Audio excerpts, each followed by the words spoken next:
The race against time is becoming more urgent in the search for Malaysia Airlines Flight 370.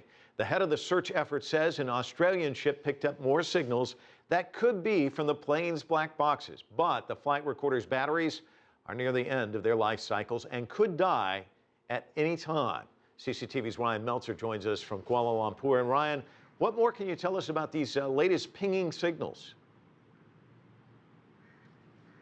Well, when I spoke to you at this time yesterday, we hadn't heard any news from the Australians about them picking up signals since early Sunday morning. That's the last time that they told us that they'd picked up the signals, and this was very worrying, given that the batteries on the beacon that's sending this signal from the black box are believed to be winding down. Now, at around noon on Wednesday, they came out and announced that they'd picked up 2 more signals. This time the signals were for a shorter duration and they seemed weaker, which is consistent with the batteries on the beacon running down. However, this is still very significant. The more times they pick up the signals, the more they can narrow down the area, and it tells them that they're on the right track. An expert analysis of those earlier signals suggested that these were definitely coming from a man-made object and that was consistent with a black box.